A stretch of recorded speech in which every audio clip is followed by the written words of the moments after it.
In many ways, we have wandered away from who we truly are, from our essential core. I would use a stronger word. We betrayed ourselves.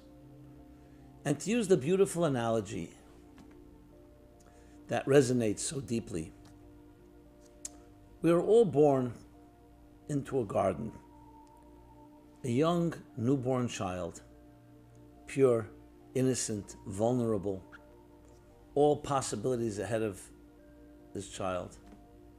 The child will explore with free abandon, nurture the child and love the child. There's no limitations. Hamper the child by either criticizing or undermining or invalidating.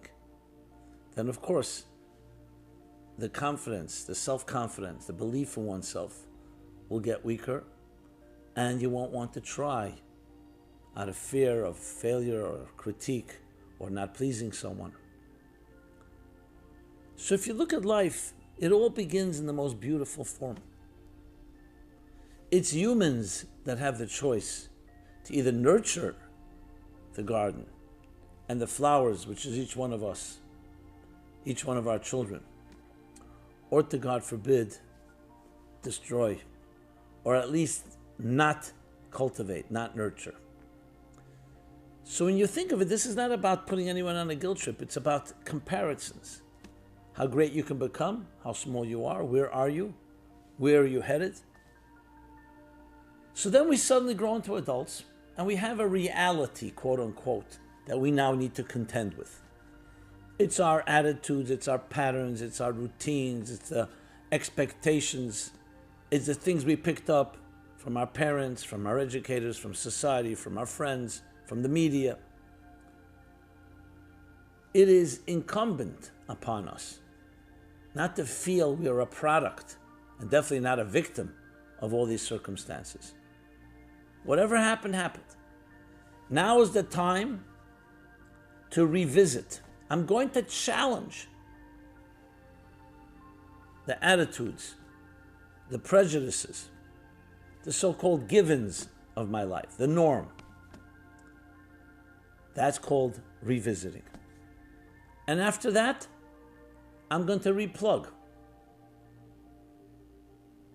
I'm going to take an alternative approach and try to begin anew in that particular area. Then I'm going to reboot. I'm going to allow it to spill over into all parts of my life. And then I'm going to reclaim. I'm going to reclaim myself and my destiny. That I am not a result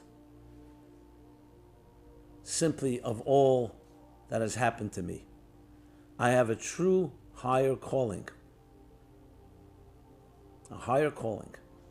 And I'm going to live up to that higher calling. I'm going to return to my garden. I'm going to return to my inner beauty.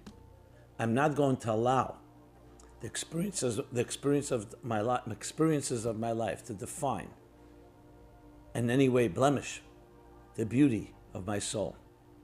And I will also look at others in that way, comparing